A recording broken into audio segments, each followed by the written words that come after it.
Hello, my darling, and welcome to day 7 of 100 Days of Self-Love. Today, we're talking all about emotions. As you can imagine, I talk about emotions quite a lot in my daily life as a life coach.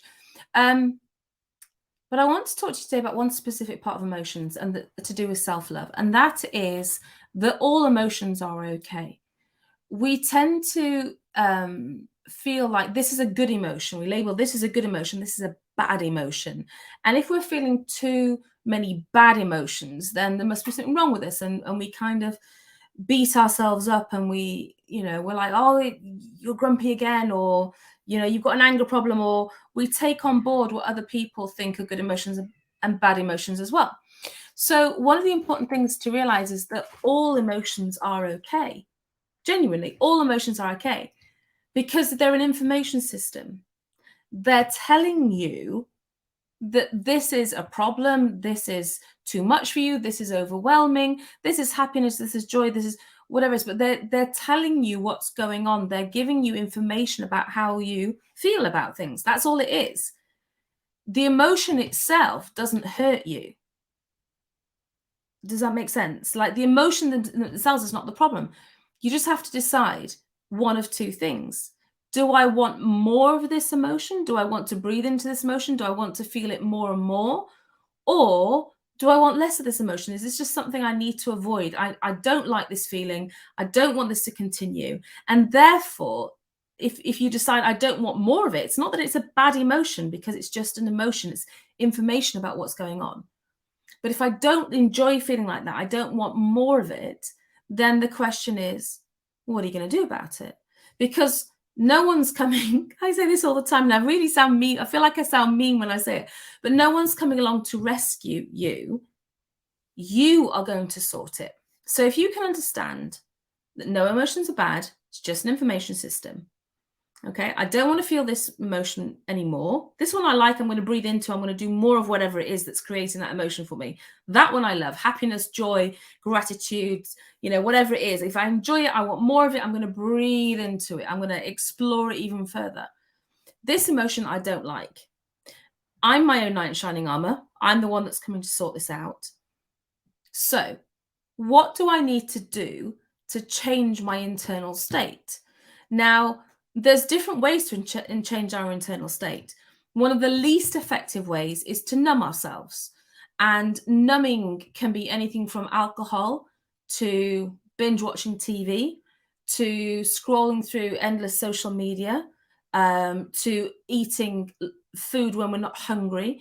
Because what these things do is they make the emotion go away temporarily. But the problem with that is, as soon as you then stop doing whatever it was, so stop eating, stop watching TV, it's like the pause button comes off and the emotions come flooding back. So instead of numbing the emotions or trying to squash them, like, I hate this emotion, I don't want it, trying to squash it down. Squashing emotions down is like, do you know the old-fashioned Jack in the Box? Dun dun dun dun dun dun dun dun dun dun dun dun. That's what happens when we squash emotions. They bounce out at us and give us that shock, because they come back with force.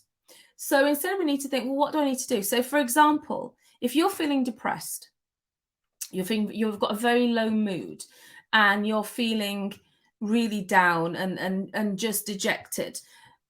If you drank, for example, at that point, drank alcohol, you would heighten the emotions. So you wouldn't feel less depressed. You'd pretty much feel more depressed.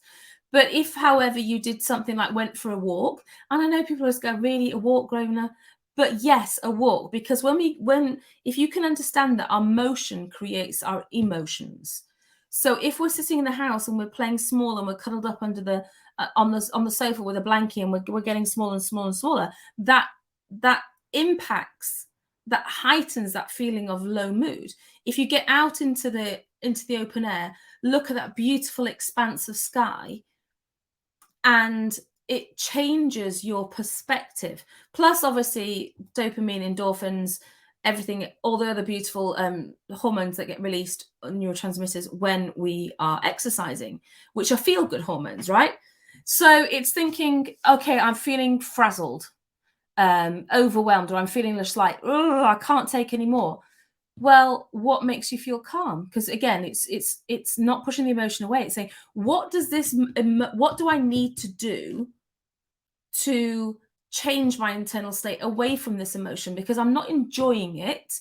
I'm not going to ignore it. I'm not going to squash it. I'm not going to hate on it. I just don't want more of this. So, for example, if I'm feeling very overwhelmed, meditation for me is really powerful because it helps my brain just to focus on the breathing.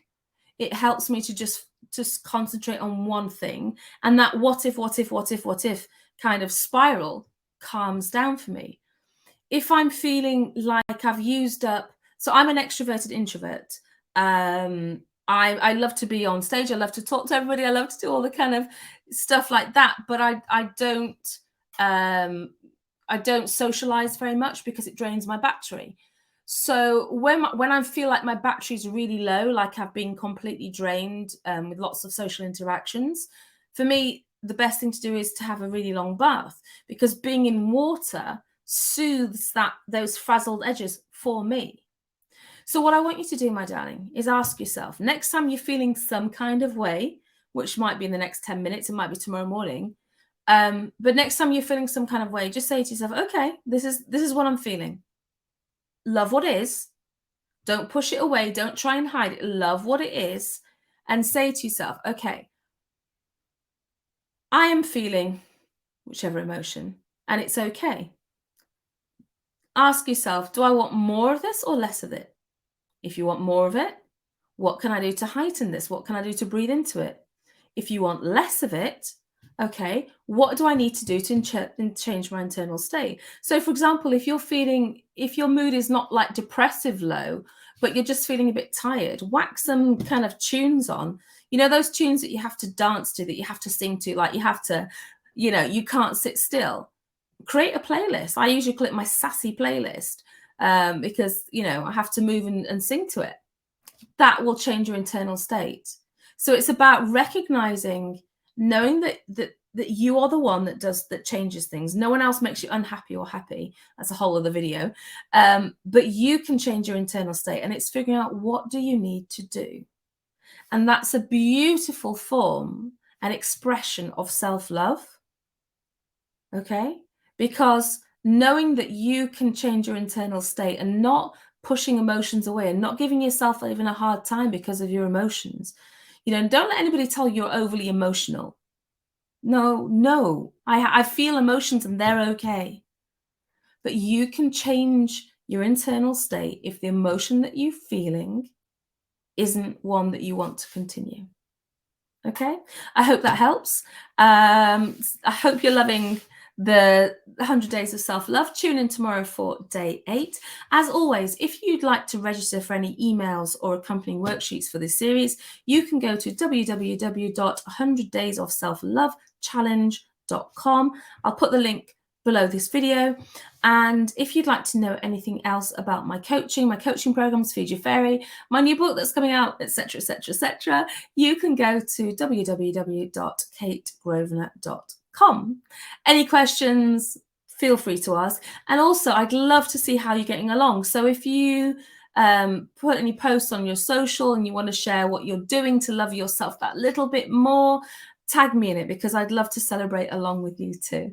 All right, my darlings, I will see you tomorrow for day 8.